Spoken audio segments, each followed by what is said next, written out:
Today, Iwo Jima is a quiet, almost surreal place of beaches, sun, surf, and maybe the sighing of ghosts who lost their lives here during one of the most famous battles of the Second World War. The island is riddled with relics of the battle, the small area full of caves, bunkers, artillery, and grenade shrapnel damage that memorializes events which are now part of our history. But did you know that here in Cullman County resides a man who lived through those battles? Breathed that sulfur and smoke-filled air, climbed through the wet sand, dodged bullets, and made it back home to live quietly near Huntsville, where he grows vegetables and banana trees and tries to forget. This is his story. I'm Charles C.J. Burney. I'm 90 years old. I'm a former Marine of the 4th Marine Division. I fought in Saipan, Tinian, and Iwo Jima during World War II. I had 13 siblings. 4 of my brothers have been in the military, older than I, 3 of them, and 1 was younger than I was. But in 1943, I registered for the draft, like everybody had to do. And the latter part of 43, I was sworn into the Marine Corps. Took my basic out on the West Coast at San Diego. Boot camp only lasted about 7 weeks at that particular time. And I was shipped right overseas as a replacement to the 4th Marine Division. Their training base was on the island of Maui in the Hawaiian Islands, Paradise Island nowadays. The 4th Division had just come back from an invasion down in the Marshall Islands, Kwajalein down in the Marshall Islands, about a 4-day battle. I joined them. And then on June 15th, 1944, we invaded Saipan in the Mariana Islands. It lasted about, I don't know, close to 30 days. And then no, it didn't last 30 days, about 15 days. Then we invaded Tinian, which is about 3 miles from Saipan. And Tinian has a whole lot of history to it. It became a big military base for the B-29s. And this is where we called it the A-bomb then, was loaded onto the B-29s to bomb Japan.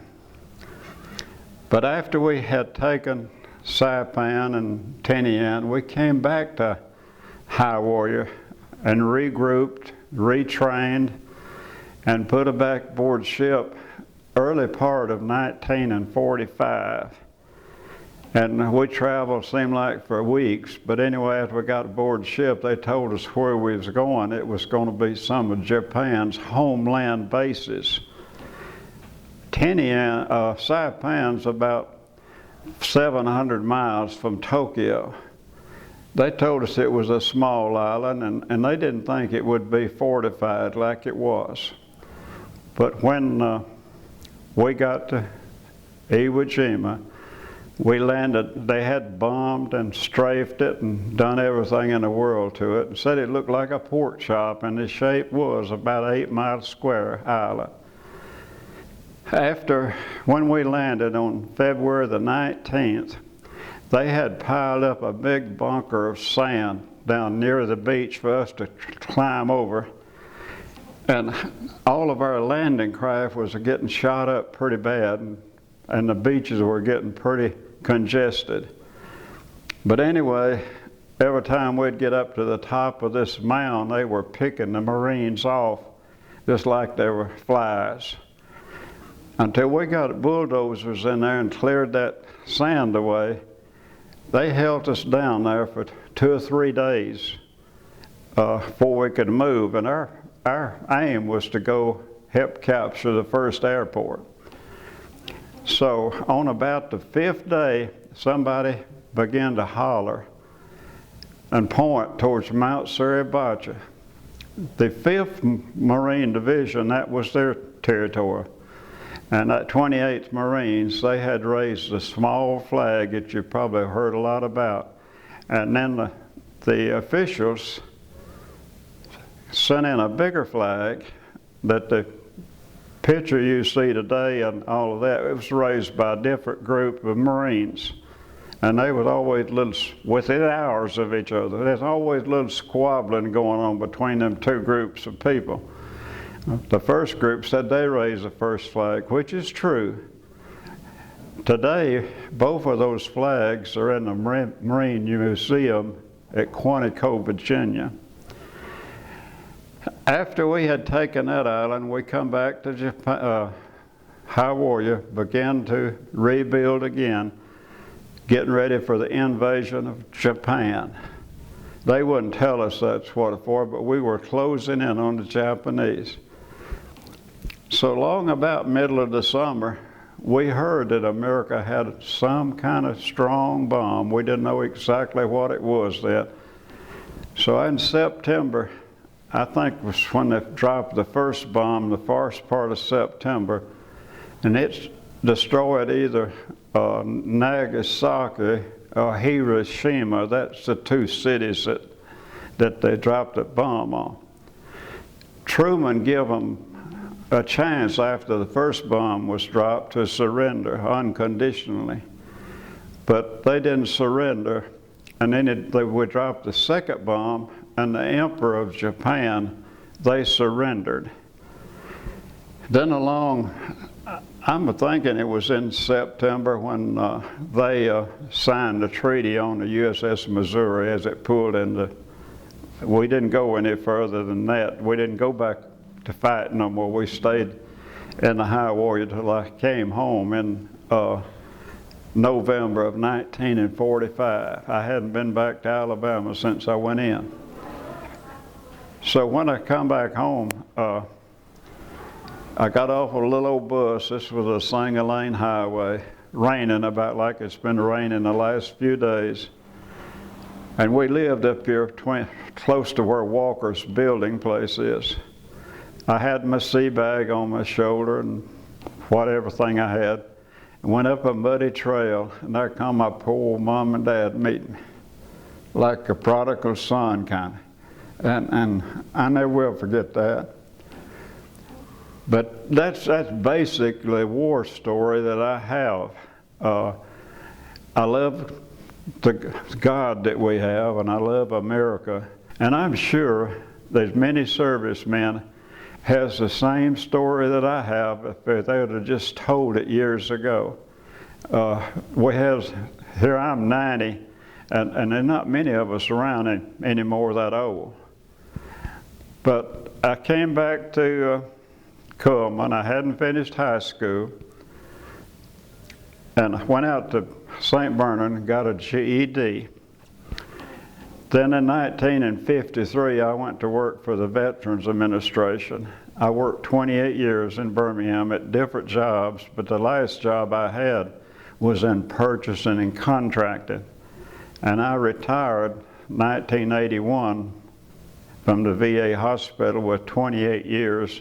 Then they added my military time onto it. I think about 31 years on the civil service. I had a time dealing with the people who had paid the supreme price, my buddies. On Saipan, we got next morning after the battle there, after we'd landed, could begin to see bodies laying around. Of course, now our burial people, they didn't let them lay around long. On Iwo Jima, we had lost 6,700 Marines and some parts of the military, and we had a memorial service there for those people. Well, all of these years, that had been bothering me. I'd wake up at night now. Them little boys paid the price for what I'm enjoying. And I always wanted to go back over there. So this past March, my grandson and I had a chance to go back. So we went back to Iwo Jima to a memorial reunion with the Japanese. It's 70 years. And we had a reunion with them, and for 70 years before that we was trying to kill each other, and then we made up and buried the hatchet this time. So it was a great trip. Mentally, it helped me a whole lot to forget about the cemetery, because America had picked up those bodies after the war was over and moved them back to the States where the family wanted them to be moved. So there wasn't no cemetery there. So mentally, that helped me a whole lot. My grandson and I, we got to visit a whole lot. We went up on top of Mount Suribacha and had our pictures taken up there and seen the memorials. My little grandson, he'd just finished high school, and he said, "Papa," said, "I want to go down to the beaches and get some sand where you landed." So he went in and got him 2 little bottles of that black sand at that time. We had this program. The officials from Japan, they spoke in their language. There were 4 or 5 of them. They had their tents set up. They had their escort people, sharp as a tack, with them, probably 25 or 30 of their military people, and they all spoke.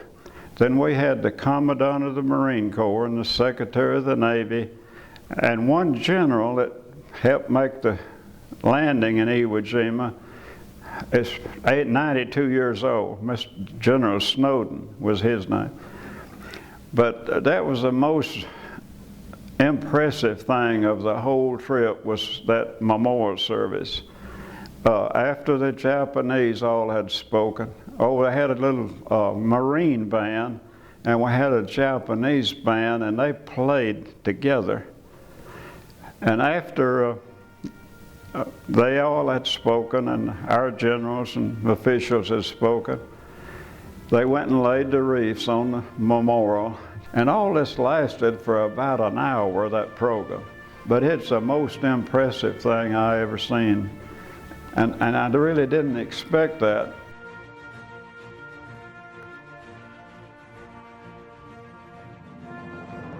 I just thank God for America, and He's let me live this long to enjoy what I'm enjoying now.